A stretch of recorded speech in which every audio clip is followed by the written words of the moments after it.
Modi രാജയുടെ not പരിഷ്കാരത്തിൽ നാട്ടിൽ നെട്ടോട്ടം തുടരുകയാണ്. ഇതിനെതിരെ വ്യത്യസ്ത മേഖലയുള്ളവർ വ്യത്യസ്ത സമരമാർഗങ്ങൾ തുടരുന്നു. നോട്ട് നിരോധനം ഏറെ ബാധിച്ച വ്യാപാര മേഖലയിലുള്ളവർ കടകൾ മൊത്തം അടച്ചിട്ട് സമരത്തിനൊരുങ്ങിയതായിരുന്നു. എന്നാൽ ഇരുട്ടിൽ നടക്കാൻ പറ്റാത്ത ആളുകൾക്ക് ഇതൊരടികൂടിയാകുമെന്നും ഈ തീരുമാനം പിൻവലിക്കണമെന്നും EP ജയരാജൻ ഭീഷണിപ്പെടുത്തിയതോടെ വ്യാപാരി വ്യവസായി ഏകോപന സമിതി സമരത്തിൽ നിന്നും പിൻവലിഞ്ഞു. എന്നാൽ വ്യാപാരി വ്യവസായി സമിതി അങ്ങനെയല്ല. അവർ അനന്തപുരിയിൽ അടുപ്പ് കൂട്ടി അരി വെച്ച് പ്രതിഷേധിച്ചു. അതിന് മുഖ്യ കാർമ്മികത്വം വഹിക്കുന്നത് മുഖ്യ വാചക വിദഗ്ധനായ മണിയാശാനും.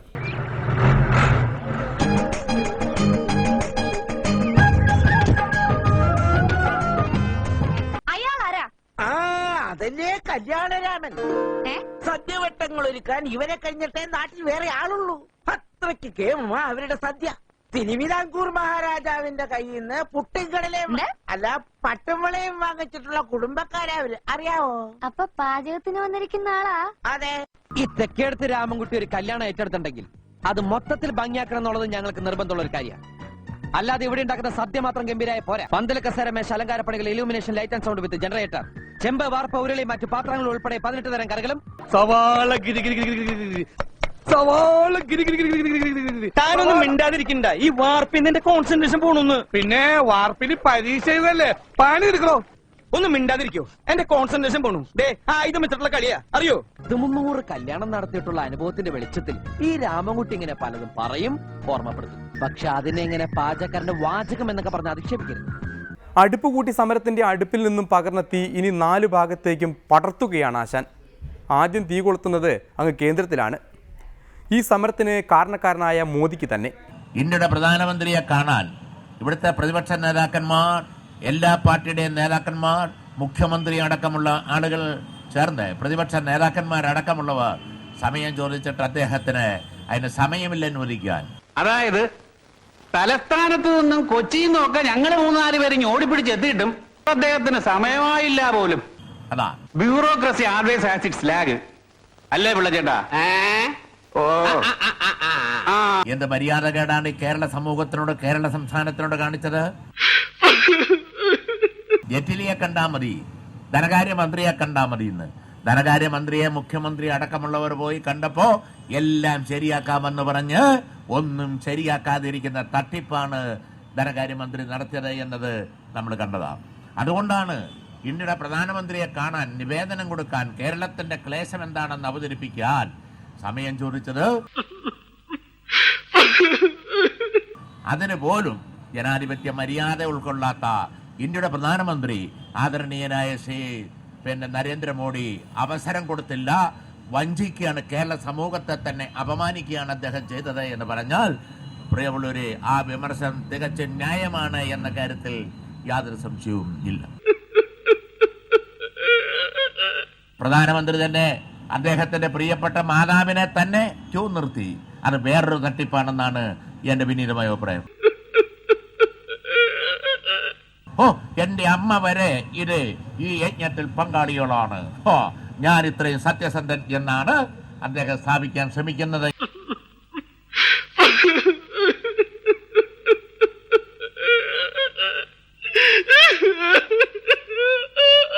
ഇനി ഇങ്ങ് കേരളത്തിലേക്ക് വരാം. രാജ്യത്തെയും സംസ്ഥാനത്തെയും ഒരുപോലെ ബാധിക്കുന്ന പ്രശ്നമായിട്ടും കൂട്ടായ സമരത്തിൽ നിന്നും വിട്ടുനിന്ന സുധീരനാണ് അടുത്ത കൊട്ട്. ഇതാകുമ്പോൾ പിന്നെ കേരളത്തിലെ മൊത്തം പേർക്കും ഇഷ്ടപ്പെടും. യോജിച്ച സമരത്തെ പറ്റി പറയുമ്പോ സുധീരൻ ഭായി പറയുന്നത് ഇവിടുത്തെ ജനവിരുദ്ധ ഗവൺമെന്റിന്റെ കാര്യം വെള്ളപൂശാൻ വേണ്ടി വേണ്ടെന്ന്. അങ്ങേർക്ക് ഇതേപ്പറ്റി യാതൊരു സ്വബോധവും ഇല്ലെന്നാണ് എനിക്ക് തോന്നുന്നത്. ഞാൻ പറയും, ഗവൺമെന്റ് വന്നിട്ട് എത്ര മാസമായി? 6 മാസമായോ? 5 വർഷം കഴിഞ്ഞതല്ലേ ഉള്ളൂ, 5 മാസം കഴിഞ്ഞതല്ലേ ഉള്ളൂ. അതിന് മുമ്പ് ഇവിടെ ഇത്ര വലിയ ഭൂകമ്പം ഉണ്ടായെന്ന് സുധീരൻ ഭായി പറഞ്ഞാൽ പുള്ളി അദ്ദേഹത്തിന് എന്തോ കാര്യമായ കുഴപ്പമുണ്ടെന്നാണ് ഈ രാജ്യത്തെ ജനങ്ങൾ ചിന്തിക്കുക. അല്ലാതെ സാമാന്യ ബുദ്ധിക്കൊന്നും നിരക്കത്തില്ല, ഇല്ലേ? ആഹപ്പാടെ പ്രശ്നം വരുമ്പോ ഒന്നിച്ചെന്ന് ജനങ്ങളുടെ ആത്മവിശ്വാസം ഉണ്ടാക്കി കൊടുക്കേണ്ടതിന് പകരം നിക്ഷിപ്ത താല്പര്യക്കാരാ. സുധീരൻ ഭായി ഓർക്കുന്നത് എന്നാന്നറിയോ? കേന്ദ്രത്തിൽ വലിയ പുള്ളിയാ, ഇപ്പോഴും കോൺഗ്രസ് ഭരിക്കുന്നെന്നാ. ആഹാ, ഇതി പറയുന്ന നാണംകേടെന്താ? യോജിച്ചത് കണ്ട അഖിലേന്ത്യയിലാകാൻ യോജിപ്പ്. പാർലമെന്റിനകത്ത്, രാജ്യസഭയ്ക്കകത്ത് എല്ലാവരും യോജിച്ച പക്ഷേ ഇതിൽ നിന്നല്ല ഭിന്നനല്ലേ, ഭിന്നമായ നിലപാടുകാരനല്ലേ, വലിയ പുള്ളിയല്ലേ, ആരെ KPCC പ്രസിഡന്റ്, മനസ്സിലായില്ലേ? സുധീരൻ, VN സുധീരൻ. അദ്ദേഹത്തിന്റെ ബുദ്ധി എന്ന് പറഞ്ഞാൽ ഒരു കാഞ്ഞ ബുദ്ധിയാണെന്നാണ് എനിക്ക് പറയാനുള്ളത്, ഇല്ലേ? മുൻ മുഖ്യമന്ത്രി ഉമ്മൻചാണ്ടി യോജിച്ച പോരാട്ടമാകാമെന്ന് പറഞ്ഞു, രമേശ് ചെന്നിത്തല യോജിച്ച പോരാട്ടമാകാമെന്ന് പറഞ്ഞു, മറ്റ് കോൺഗ്രസ് നേതാക്കന്മാർ യോജിച്ച പോരാട്ടം എന്ന് പറഞ്ഞു, നിയമസഭയ്ക്കകത്ത് ഞങ്ങളെല്ലാം ഉള്ളല്ലോ, എല്ലാവരും പറഞ്ഞു. പുള്ളി മാത്രം വേറിട്ട നിലപാടാ. പുള്ളി ഏതാണ്ട് പ്രിയപ്പെട്ടവരെ സ്വർഗരാജ്യത്ത് നിന്നിറങ്ങി വന്ന മട്ടിലാണ്. മനോവീര്യം കെടുത്തുന്ന ഒരു പ്രസ്താവനയും എന്റെ ഭാഗത്ത് നിന്ന് വരത്തില്ല. ഇവിടുത്തെ ജനങ്ങളെ വികാരം ഉൾക്കൊള്ളാൻ കഴിയാത്ത മനുഷ്യൻ കോൺഗ്രസ് ആണെന്നും പറഞ്ഞ് നടന്നാൽ എന്ത്?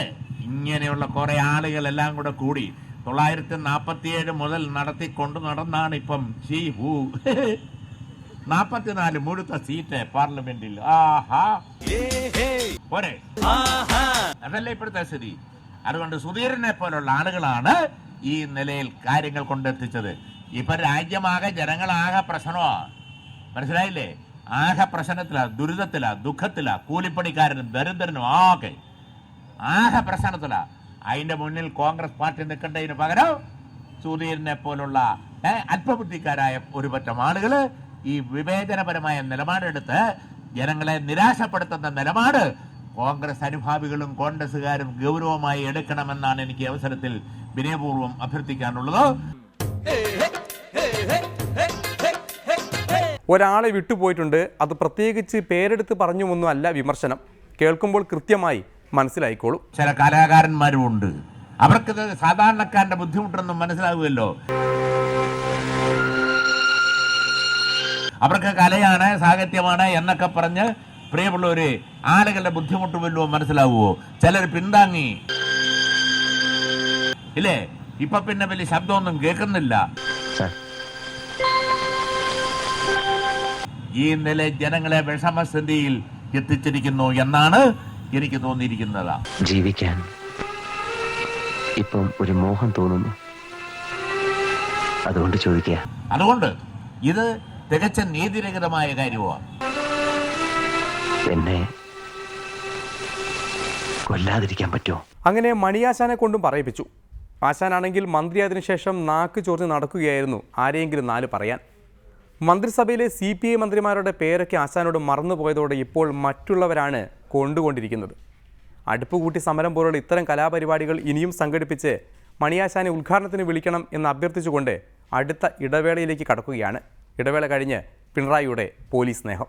പോലീസ് സേനയുടെ മനോവീര്യം തകർക്കുന്ന ഒരു നടപടിയും സർക്കാരിന്റെ ഭാഗത്തുണ്ടാകില്ല.